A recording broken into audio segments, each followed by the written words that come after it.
When a soldier and his loyal K-9 stumbled upon a 6-year-old girl with an unusually swollen belly, she whispered, "Does every dad do this?" A question that froze them in their tracks. At first, everyone assumed the worst about her father, but the heartbreaking truth behind her words and that swollen belly left everyone in tears. The late autumn sky over the outskirts of Grand Rapids, Michigan, was the color of dull pewter. A cold drizzle had been falling for hours, painting the cracked sidewalks dark and slick, pooling into shallow puddles along the edges of the narrow streets. The wind rattled the last dry leaves clinging stubbornly to the maples and oaks. This neighborhood, with its modest, aging houses and narrow lawns, felt both tired and silent, as though bracing itself for the onset of winter. Among these homes stood a small, pale blue house with peeling paint and a sagging porch swing. The curtains in its front window had not been drawn for days, and there was no sign of life inside, except for a 6-year-old girl named Harper Lane. Harper sat by the living room window, her thin legs dangling from the ledge, toes curled against the cold wood. Her once bright blonde hair was tangled and dull, framing a pale, dirt-smudged face with big gray-blue eyes that seemed far too old for her age. She clutched Mr. Buttons, a once fluffy white stuffed rabbit whose left ear hung by a few stitches and whose fur had long lost its softness. Harper's belly ached again, a sharp, cramping pain that made her fold in on herself, pressing Mr. Buttons close to her swollen stomach. She had eaten very little in the past week, mostly scraps and the few crackers that had been left in the pantry. Now, even those were gone. Her father, Graham Lane, had promised he would be right back. 12 days ago, he had ruffled her hair, smiled that tired but gentle smile of his, and said, "Be good, sunshine. I'll just grab some milk and be back before you finish coloring." Or Harper remembered that moment as though it had been a dream. Graham was 32, with messy brown hair he always brushed back with his fingers and a square jaw that was shadowed by a few days of stubble. He worked long hours at an auto repair shop and often smelled faintly of grease and metal when he came home. Harper adored him. He was quiet but patient, and his laugh, when it came, was like a warm blanket wrapping around her. But Graham hadn't come home. Not a single word, not even a call. Harper had tried to wait like a good girl. Each day she counted the cars that passed by, whispering their colors to Mr. Buttons. Red car, blue truck, silver van. She believed for a while that maybe Daddy would come back in a silver car. But now she was too tired to count. Her belly felt tight and strange, like something was moving inside, and every time she stood up too quickly, the room spun. The refrigerator was nearly empty. A jar of pickles, a half-used ketchup bottle, and something green and unrecognizable in a plastic container that she had tried to taste 2 days ago. It made her stomach hurt worse. That afternoon, Harper had tried to use the landline phone. She remembered her father's words. "If something's really wrong, you call 911, only for real emergencies, sunshine." She had stood on a chair, Mr. Buttons clutched in one hand, and dialed the 3 numbers with trembling fingers. But the line was dead. The storm 2 nights ago must have damaged the connection because all she heard was a soft, static hum. Harper sank to the floor, the phone clattering next to her. Tears rolled down her cheeks as she whispered to Mr. Buttons, "Does every dad do this? Leave you and never come back?" Her voice was so small that even the creaking house barely heard her. The blue house smelled of stale air and dust. The couch cushions were scattered, the coffee table covered with crayon drawings of animals and stick figures. A small world Harper had built to keep herself company. The shadows grew long as the day faded. The wind rattled the thin window glass, and Harper crawled back to the window ledge, hugging Mr. Buttons and watching for any sign of headlights down the quiet street. Her eyelids grew heavy, her breath shallow. As she slumped against the window, the last thought she had was a faint hope. Maybe Daddy will come home tonight. But her tiny body, exhausted and malnourished, began to give way. Cole Whitaker walked briskly down the nearly empty street, the sound of his boots muffled by wet leaves clinging stubbornly to the cracked sidewalk. The late afternoon sky over Grand Rapids was heavy and dark, threatening another wave of rain. Cole, at 40, bore the marks of both his age and his years in the military. He had a strong, broad-shouldered build, but moved with a slight limp, a reminder of shrapnel lodged in his left thigh during his last tour. His angular face, with its defined cheekbones and neatly trimmed beard, carried a permanent shadow of fatigue, though his sharp hazel eyes missed nothing. Those eyes were always alert, scanning like a man who had learned long ago that danger comes when least expected. Beside him trotted Axel, his 5-year-old German shepherd. Axel was no ordinary dog. He had been trained as a K9 in the Marines, and the partnership between the two was forged in dust, blood, and fire. His sleek coat of black and tan rippled with each step, his ears tall and always twitching at the slightest sound. Axel's intelligent brown eyes seemed to read the world like an open book. On his left flank, a faint scar was hidden beneath fur where a bullet had grazed him years ago during a chaotic ambush. Even now, Axel carried himself like a soldier, focused, disciplined, and ready. Cole had come back to this quiet neighborhood hoping for peace, but the silence felt almost unnatural today. The streets were empty, save for a single rusted mailbox and a few bikes left carelessly against fences. He inhaled deeply, the scent of damp earth and distant wood smoke stirring memories of the nights he had spent in foreign deserts, wondering if he would live to see home again. He reached down to pat Axel's head, the motion both reassuring and grounding. "Good day for a walk, huh, boy?" Cole muttered. Axel responded with a low, approving rumble in his throat. As they turned a corner, Axel's demeanor changed abruptly. His tail stiffened, ears snapping forward like radar, and a sudden growl rose from deep within his chest. Cole stopped in his tracks, instinctively scanning the street, his hand twitching slightly, as if reaching for a weapon he no longer carried. "What is it, Axel?" he whispered. The dog sniffed the air, muscles tense, and then lunged forward, barking sharply. Cole tightened his grip on the leash, following Axel's lead. The barking grew louder, more urgent, as Axel pulled Cole toward a small pale blue house at the far end of the street. The place looked deserted, its porch cluttered with old newspapers damp from the rain. The paint was chipped, the steps sagged, and the windows were covered with a thin layer of grime. Cole's heartbeat quickened. Axel's instincts were rarely wrong. Axel stopped in front of the house, barking furiously, his gaze fixed on the front door. His body was low to the ground, his claws scraping the wood of the porch.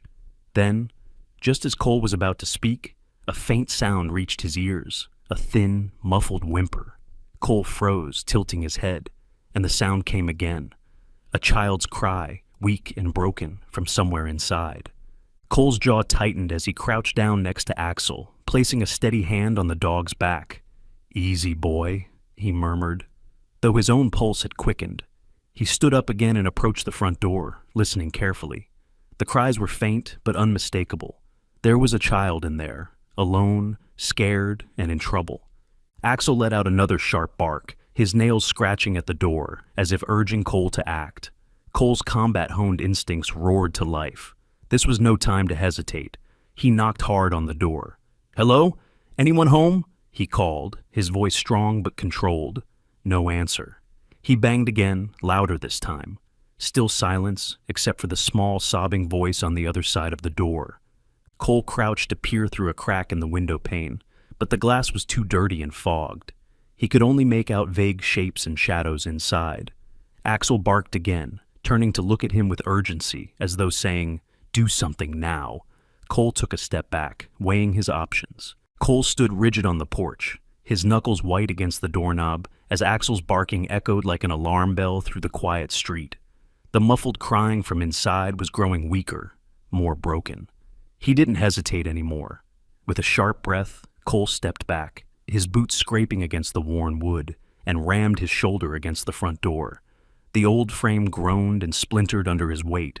One more shove, and the lock gave way with a harsh crack, the door swinging inward with a jarring bang.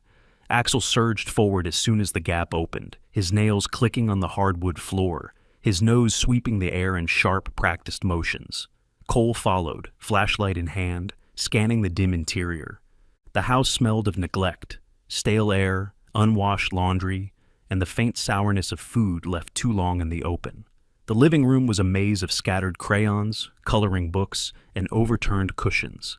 A cracked television screen loomed darkly in one corner, and a blanket was crumpled on the couch as if someone had tried to sleep there. Then, near the window ledge, Cole spotted her. The child was curled up on her side, her arms wrapped protectively around a battered white stuffed rabbit with one ear dangling by a thread. Her blonde hair was matted and tangled, sticking to her damp forehead. Her little face, smeared with dust and dried tears, was pale except for the angry flush of fever across her cheeks.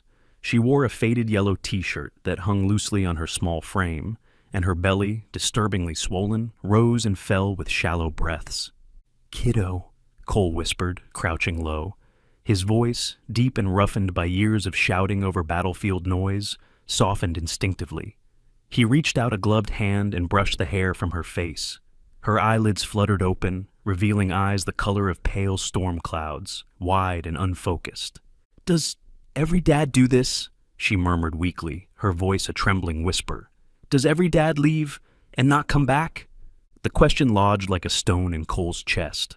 For a moment, memories of his own father flickered, a tall man with calloused hands who had walked out one night and never returned, leaving Cole's mother to raise him alone. He swallowed hard, forcing his voice to stay steady. "No, sweetheart," he said, his tone firm yet gentle. "Not every dad does this. Your dad, he might be in trouble, but I'm here to help you. I promise." Her lips quivered and her small hand tightened on the stuffed rabbit. Are you a policeman?" Cole almost laughed at the question, though there was nothing funny about it. "No," he said, shaking his head. "I'm a soldier. I just got back home. But I'm going to help you, just like a policeman would. And yes, I'll find your dad." Axel approached cautiously, his sharp eyes fixed on the girl, his ears tilted back slightly. The big dog lowered his head, sniffing gently at her side, and then licked her hand with a tenderness that seemed to calm her. Harper, he learned her name when she whispered it faintly, stared at Axel with glassy eyes and whispered, "Doggy."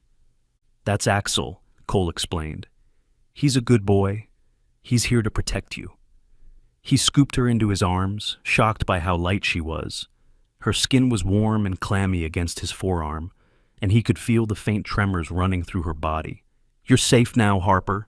I'm getting you out of here." As Cole stood, he glanced around the room, noting every detail instinctively.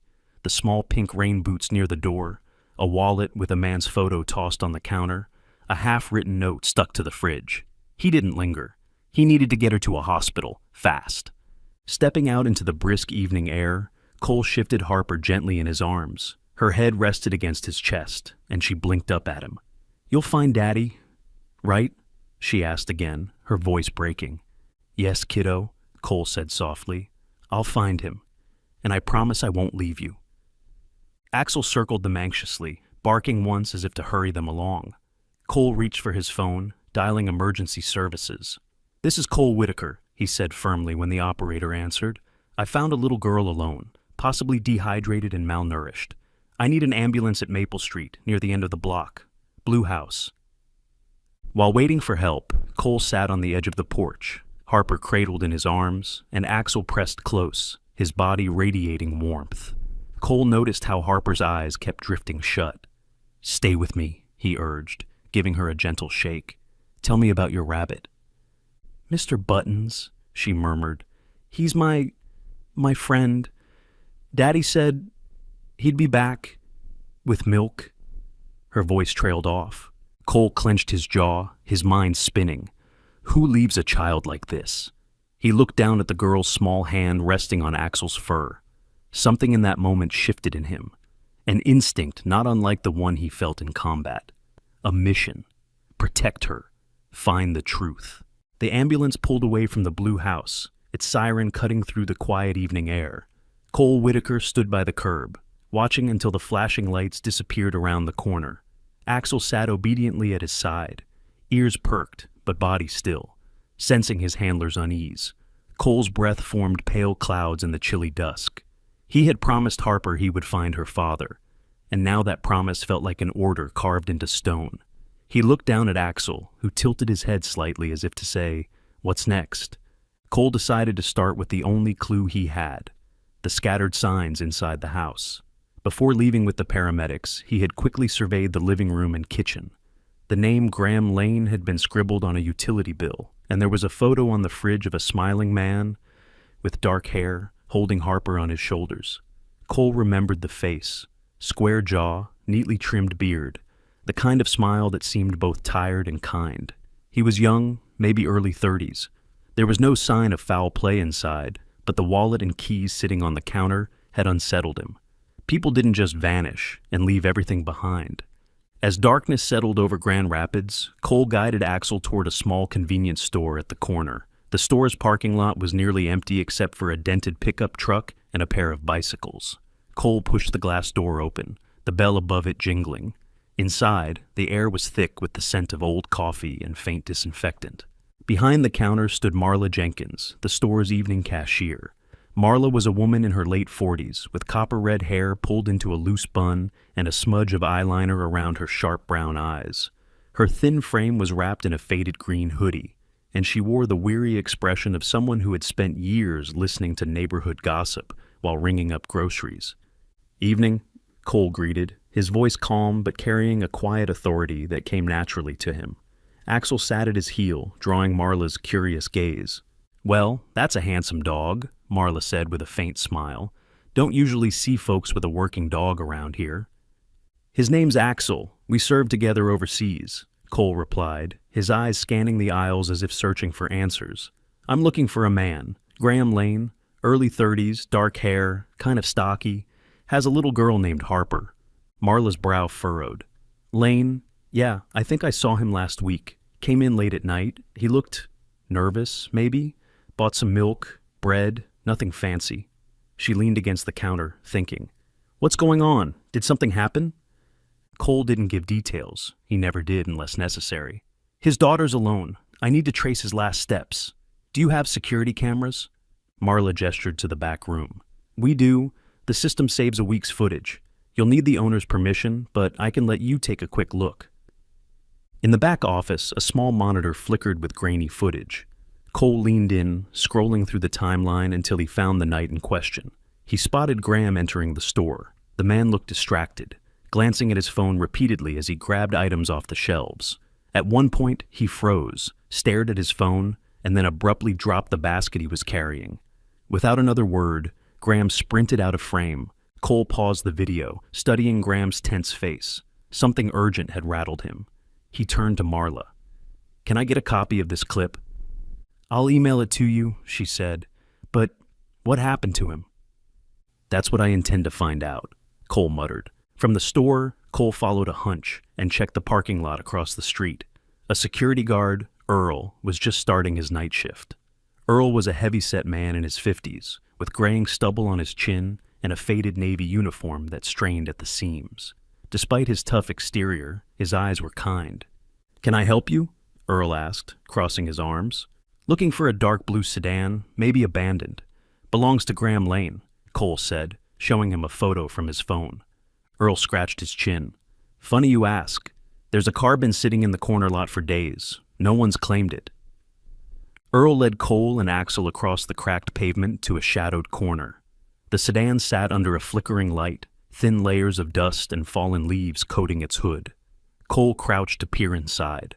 The driver's door was locked, but through the window he could see a half-empty coffee cup, a wallet, and a smartphone on the passenger seat. It was as though Graham had vanished mid-task. "This isn't a guy running away," Cole muttered. He took a photo of the car and thanked Earl, who nodded and added, "If you need me to file anything official, I'll be here until midnight." With Axel trotting close, Cole walked back toward his truck. His mind was spinning, stitching together fragments of what he'd seen. The phone call on the footage, the abandoned car, the lonely little girl. Something had happened to Graham, and Cole was determined to uncover it. He wasn't sure if it was instinct or a soldier's stubbornness, but he felt this wasn't just a missing person's case. There was fear, sudden and raw, in the way Graham had left. On the way home, Cole stopped by the hospital where Harper was being treated. The pediatric wing was warm and brightly lit, decorated with hand-painted murals of forests and animals. A nurse, Janine Walker, greeted him at the desk. Janine was a tall, broad-shouldered woman in her early 30s with a kind smile and tightly curled black hair pulled into a ponytail. Her dark green scrubs made her look efficient and composed, but there was a softness in her voice when she spoke about children. "She's resting now," Janine said, glancing at the chart. "Severe dehydration, mild infection, but she's tough. Woke up once and asked for her stuffed bunny commander." Cole smiled faintly. Mr. Buttons, he corrected. Janine chuckled. That's the one. Are you family? Just helping her, Cole said, leaving it at that. He stood by the glass, looking in at Harper's small form curled up under the white hospital blanket. Axel, allowed into the waiting area, rested his head on Cole's boot, sensing his thoughts. Cole whispered to Axel, "We'll find her dad, boy. Whatever it takes." The dog's ears flicked as if in agreement. The next morning dawned cold and gray, the kind of sky that promised neither rain nor sunshine, just a muted stillness that seemed to press down on everything beneath it. Cole Whitaker stood by his truck outside the hospital, where Harper slept, leaning against the hood as he sipped bitter black coffee from a paper cup. Axel sat nearby, his thick fur ruffling in the wind, eyes sharp and watchful. Cole hadn't slept well. The puzzle of Graham Lane's disappearance gnawed at him. The security footage and abandoned car told him this wasn't a simple case of someone walking away. Something had happened, and every fiber of Cole's soldier's instinct told him to dig deeper. Inside the hospital lobby, Cole met with a paramedic named Luis Romero, who had been on duty the night Graham's car was towed from the crash site. Luis was in his mid-30s, with olive skin, wavy black hair tucked under a navy cap, and a sturdy build that spoke of years hauling injured people to safety. His deep-set brown eyes carried a warm steadiness. "I remember that pile-up," Luis said as they sat near the vending machine. There was chaos. A sedan, blue I think, was sideswiped by a truck trying to avoid another accident. We found a man unconscious near the driver's door, but he didn't have ID on him. Looked like he was helping someone out of a wreck before he got hit himself. Real brave guy. Cole leaned forward, gripping his coffee cup tighter. "Where did you take him?" Luis thought for a moment. "St. Mary's Medical Center. We call him John Doe since there's no family listed." That was all Cole needed. He thanked Luis, called Axel to his side, and drove straight to St. Mary's. St. Mary's Medical Center stood like a fortress of glass and steel at the edge of the city. Inside, the atmosphere was a blend of antiseptic scent, quiet footsteps, and the occasional call over the intercom.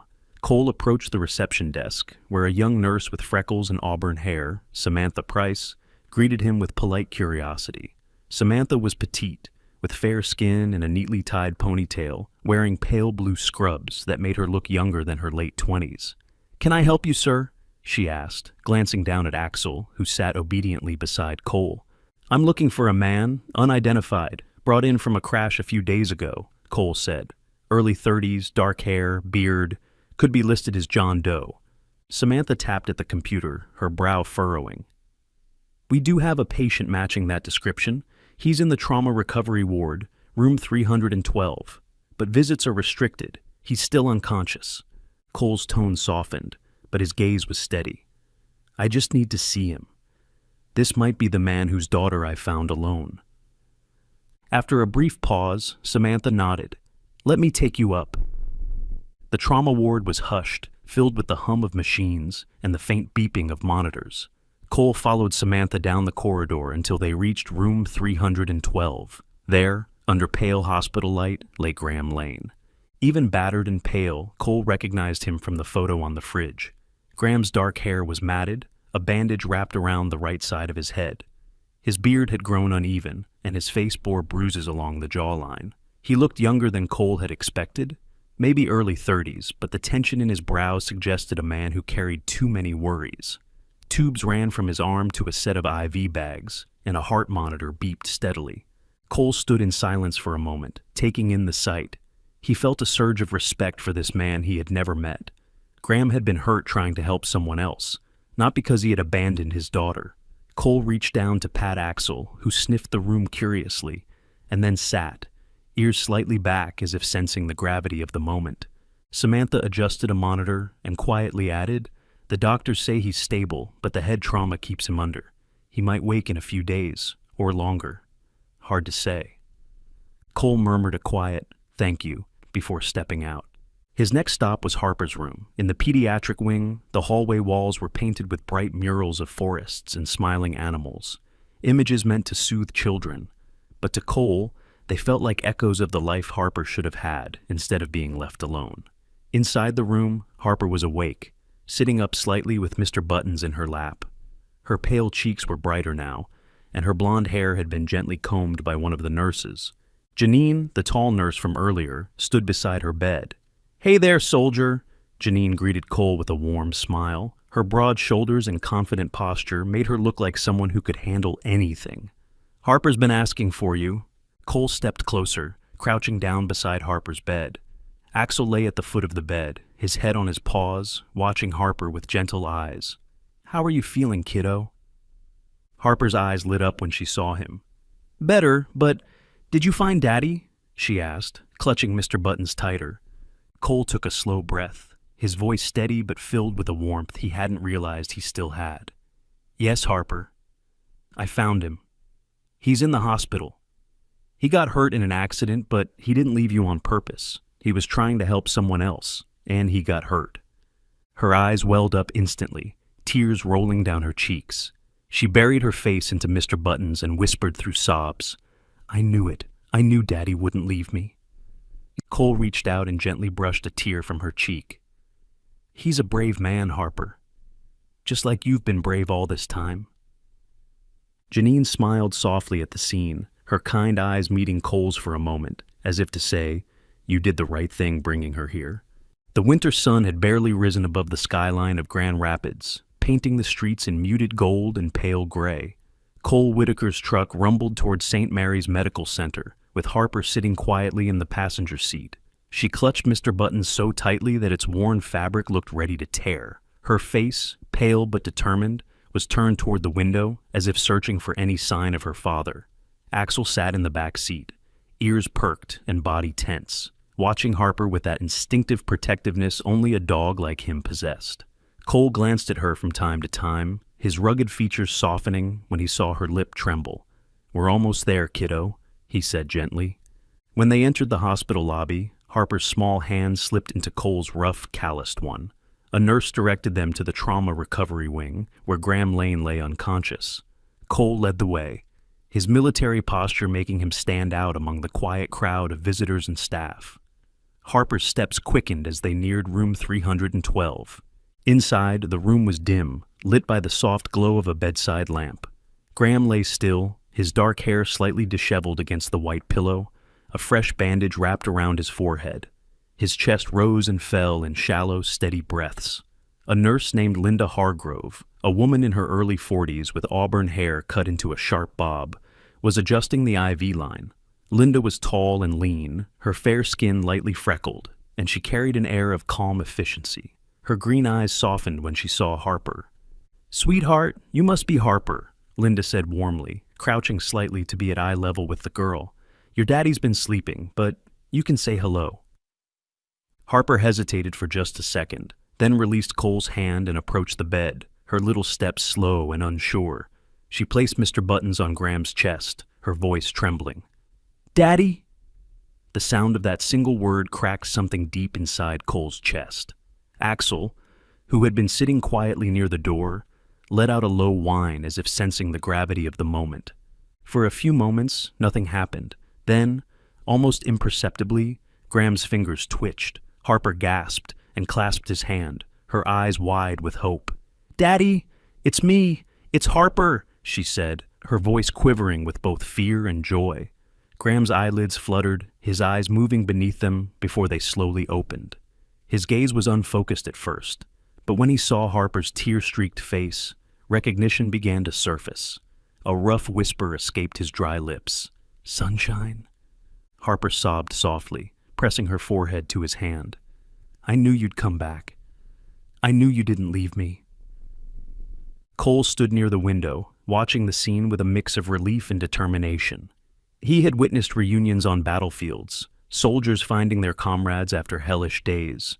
But this moment, this fragile thread between a father and daughter, felt even more profound. Linda smiled, her professional demeanor softening. "That's a good sign. He's starting to respond." She checked Graham's vitals, nodding approvingly. But the moment was interrupted when a firm voice called from the doorway. "Mr. Whitaker?" A woman in a dark navy blazer stepped in, carrying a clipboard. She was Rachel Merritt, a social worker in her late 30s. Rachel had olive-toned skin, sharp brown eyes, and black hair cut neatly at her shoulders.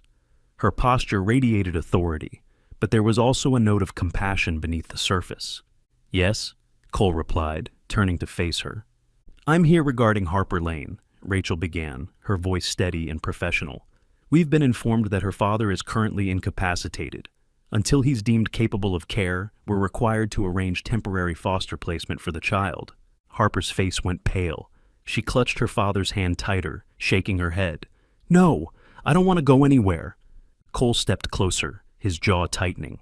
"She's not going anywhere. Her father is right here, and he's already fighting to come back to her."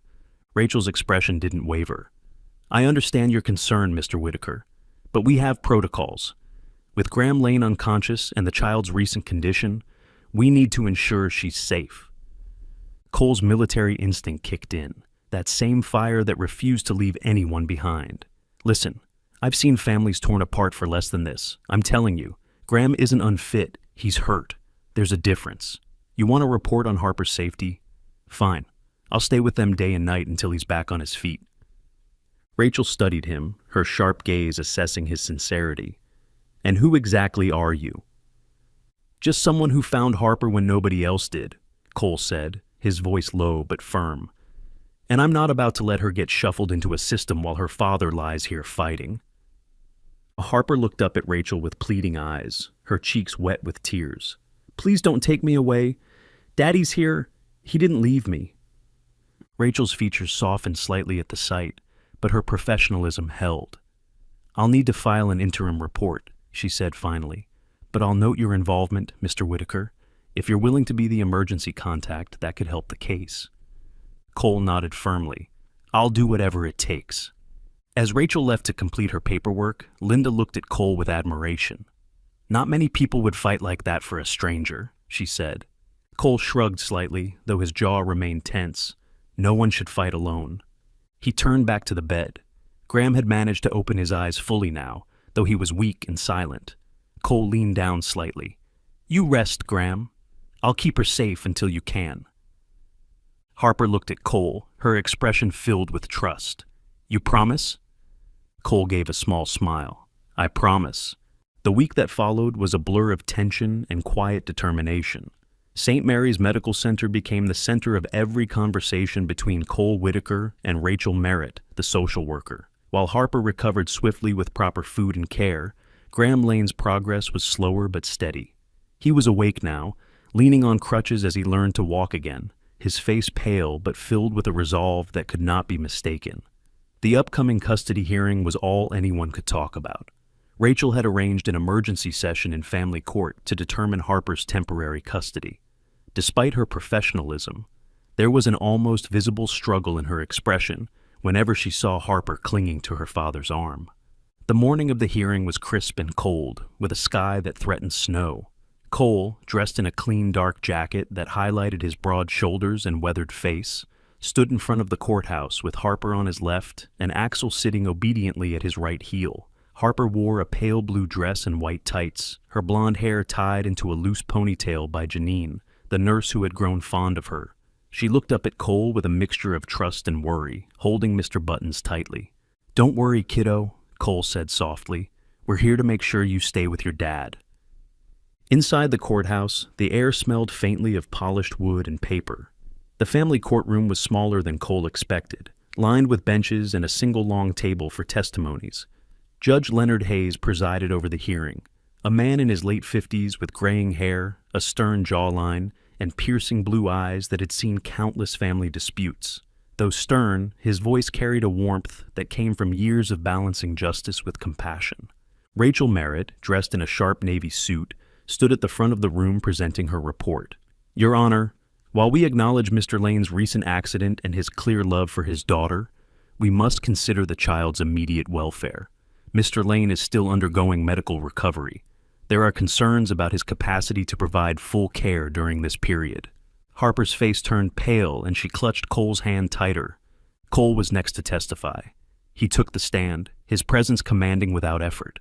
"Judge Hayes," he began, his voice deep and measured, "I found Harper alone. She was sick, scared, and waiting for her father, who she believed would come back. And he did. Just not the way anyone expected. Graham Lane didn't abandon his daughter. He was out there getting hurt while trying to save someone in a car crash. That's the kind of man he is. Judge Hayes nodded thoughtfully. And who are you in this matter, Mr. Whitaker? I'm a retired soldier, Cole replied. I've seen good men lose everything because no one stood up for them. I'm standing up for Graham and Harper because I saw what they mean to each other. It's not just responsibility, it's love. Rachel called Dr. Elena Vargas, Graham's attending physician, to testify.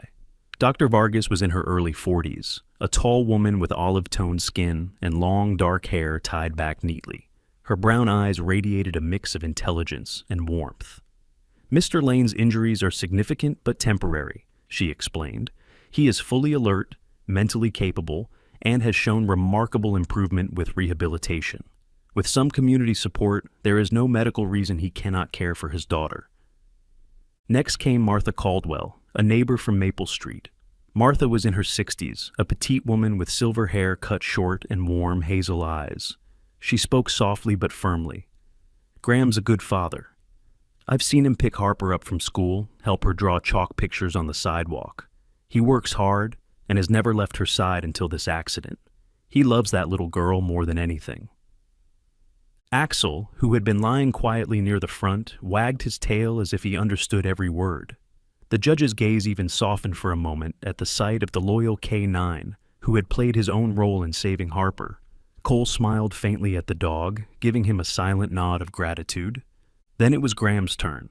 Supported by his crutches, he stood slowly, his posture a mixture of vulnerability and strength. His face bore the faint scars of the accident, but his dark eyes burned with a fierce determination. He placed a hand on the table for balance and looked directly at the judge. Your Honor, Graham began, his voice rough but steady, my daughter is my reason to fight. She's the reason I survived that night. I would never abandon her. She's my sunshine. I know I'm not fully healed, but I will do whatever it takes. My daughter is my family, my life. Please don't take her away from me. The room was silent except for Harper's soft sobs.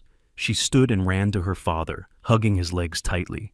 Please, Judge, Daddy loves me, she whispered.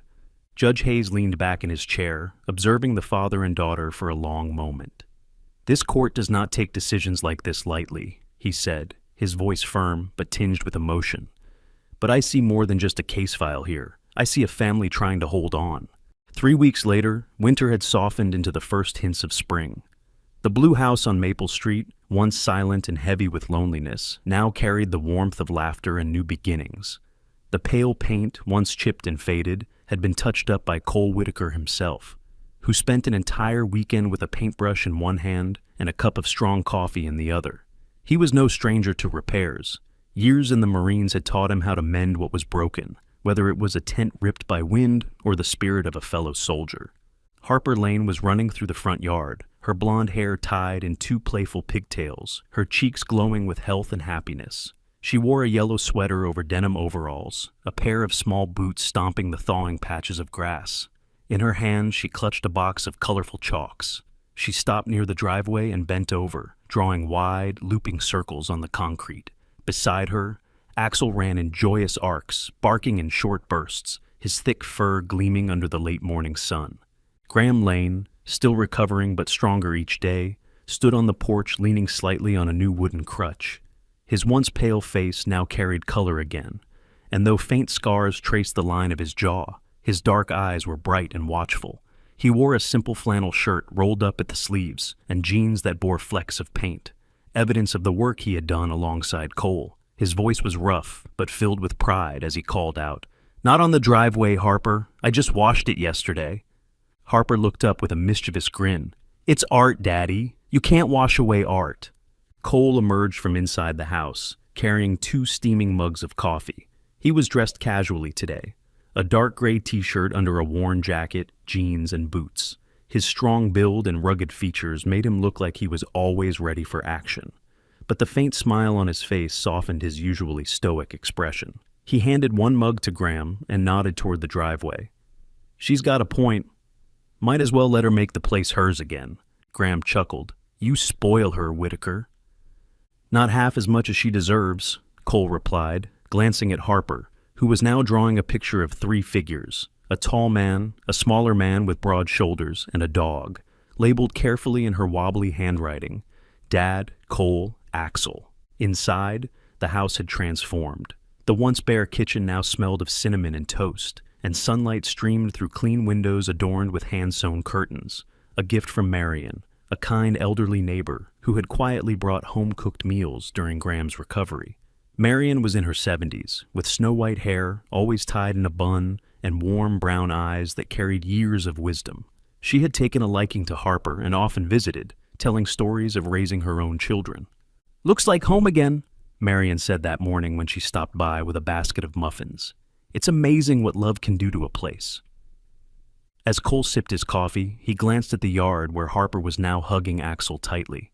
"She's a tough kid," he said to Graham. "I saw her fight through days no child should face. But she never gave up on you." Graham's gaze lingered on his daughter, emotion glimmering in his eyes. "She's my reason for everything. When I was stuck in that hospital bed, I kept seeing her face. It gave me the will to keep breathing." He paused, then turned to Cole. "I owe you more than I can ever repay. You found her when I couldn't." Cole shook his head. "You don't owe me a thing. I was just doing what I was trained to do. Help those who can't fight alone. You're the one who raised a girl who never doubted her father." Later that afternoon, Rachel Merritt visited for a follow-up check. Dressed more casually this time in a cream sweater and black slacks, she seemed far less formal. She walked through the house, noting the changes, the stocked fridge, and the organized living room. Harper clung to her father's side, her eyes wide but no longer fearful. Rachel smiled softly. "Well, I see no reason for further intervention. This house is clearly a home again." Harper grinned and exclaimed, "See? Daddy's the best." Rachel crouched to Harper's level. "He is. And you're a brave little girl, Harper." She stood and nodded at Cole. "And I suspect you had something to do with all this, Mr. Whitaker." Cole gave a small shrug. "Just lending a hand." As the sun began to set, painting the sky in hues of orange and pink, Harper finished her chalk masterpiece on the driveway. It was a colorful scene of the blue house, the three of them standing together, and Axel with a big, wagging tail. She ran to show Cole, her face glowing with pride. "Look, this is our family." Cole crouched to look at the drawing. His heart felt unexpectedly full. "That's perfect, Harper." When evening came, Cole and Axel stood by the truck, ready to leave. Harper hugged Axel first, burying her face in his fur. "Bye, Axel. You're my hero," she whispered. Axel licked her cheek gently, tail wagging. Graham extended a hand to Cole. "Thank you for everything. You've given us our life back." Cole shook his hand firmly. "Just take care of her. That's all I need to know." As Cole climbed into his truck, Harper called out, "Don't forget, you're in my drawing too. You're family now." Cole smiled faintly as he started the engine. "I'll remember that, kiddo." Driving away with Axel sitting proudly in the passenger seat, Cole felt a rare peace settle over him. This mission was complete. He had once again found a reason to believe that small acts of courage could save an entire family. Sometimes, miracles aren't written in the sky. They walk on four paws or come in the form of a soldier who refuses to give up. Harper's smile, once lost in the shadows, now shines brighter than ever, a living testament to love, courage, and God's quiet hand in our lives. Perhaps we all need a reminder that even in our darkest hours, He sends someone or something to guide us home. If this story touched your heart, share it with someone who might need hope today. Leave us your thoughts in the comments. Subscribe for more stories of faith and compassion, and may God bless and protect you and your loved ones always.